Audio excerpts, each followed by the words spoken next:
Lizzie présente La tête sous l'eau de Olivier Adam.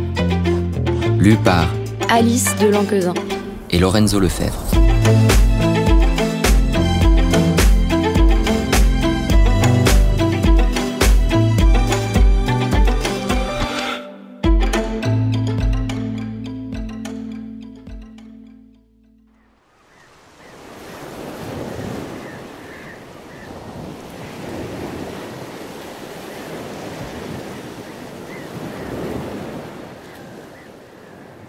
Première partie, les grandes marées.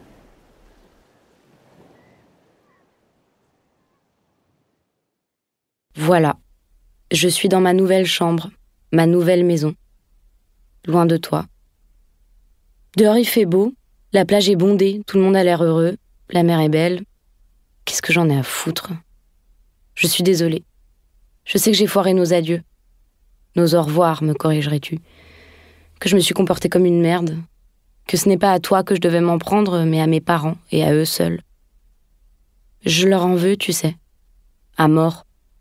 J'ai décidé de leur tirer la gueule jusqu'à la fin de mes jours. Mais qu'est-ce que ça change? Ça fait pas une semaine que je suis ici et tu me manques.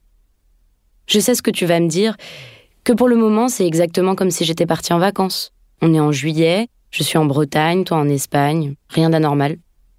Mais après, tu vas rentrer à Paris, l'été va passer, tu vas retourner à Racine, reprendre le théâtre, et moi je serai toujours ici. Je sais pas comment je vais tenir. Je déteste déjà ce lycée de merde, et tous ceux qui s'y trouveront et qui ne seront pas toi. J'ai tellement peur que tu m'oublies, que tu m'effaces peu à peu. J'ai tellement peur que notre histoire finisse comme ça, alors qu'on n'en était qu'au début. Nous n'avions pas fini de nous parler d'amour. Nous n'avions pas fini de fumer nos gitanes.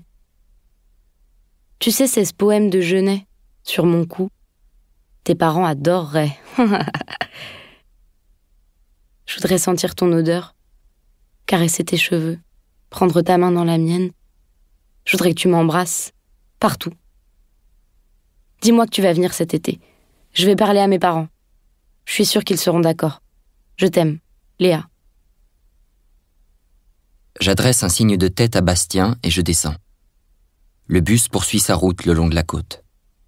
Je le regarde s'éloigner un instant. Il n'y a plus que lui à l'intérieur.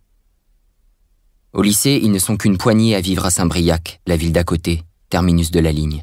Enfin, ville, il faut le dire vite.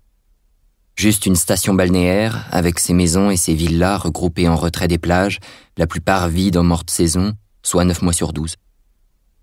Dans ma classe, Bastien est le seul. Et nous ne sommes pas très nombreux non plus à habiter ici, à Saint-Lunaire.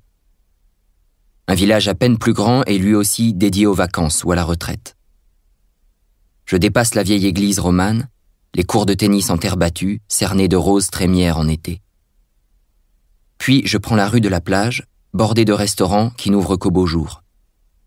Le grand hôtel cache la mer par endroits. J'aperçois mon père, attablé à la terrasse du petit bar de plage. Dès que le soleil perce, il s'installe là pour travailler. C'est un peu son bureau, ouvert sur le ciel et l'horizon. Sinon, il bosse à la maison, dans sa chambre ou dans le salon. Rarement dans le jardin ou ce qui en fait office, un petit carré de pelouse entouré de palissades. Juste assez pour planter une table, 4 chaises et 2 ou 3 transats. Mon père est plus ou moins journaliste. Il écrit dans l'Émeraude, l'hebdo local. Une chance, une opportunité incroyable. Voilà ce qui nous a sortis quand il a trouvé ce job, il y a bientôt 2 ans. Il en avait marre de Paris. Ma mère aussi, il paraît. Même si je ne l'avais jamais entendu s'en plaindre jusque-là. De la vie en général, peut-être, de la vie avec mon père, sans doute, mais de la vie à Paris, non. Vous vous rendez compte de la chance que vous allez avoir? Vivre à la mer toute l'année, nous répétaient les parents. Ils étaient en boucle, comme s'ils voulaient s'en convaincre eux-mêmes. À les entendre, c'était leur rêve depuis toujours.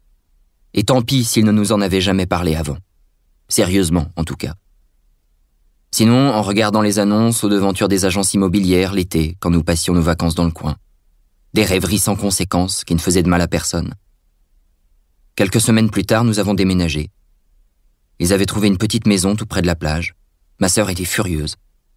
Selon elle, ce bled c'était génial l'été, mais y vivre à l'année, ça semblait proche de l'enfer. En dehors des congés, Il n'y avait plus personne, à part des vieux et des touristes allemands égarés, qui avaient l'air de se foutre de la pluie et du vent qui vous griffaient en permanence. Il n'y avait rien à faire si on n'était pas surfeur ou voileux, ou du genre à se balader des heures sur les falaises en observant la flore et les oiseaux. Mais ça, à moins d'avoir plus de 40 ans, personne n'en voyait l'intérêt. En tout cas, pas Léa.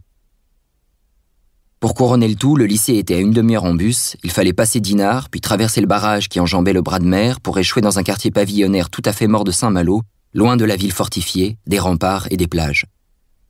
Elle avait laissé à Paris tous ses amis, peut-être même son mec, si elle en avait un. Sans compter sa petite vie qu'elle aimait par-dessus tout, son lycée, les cafés.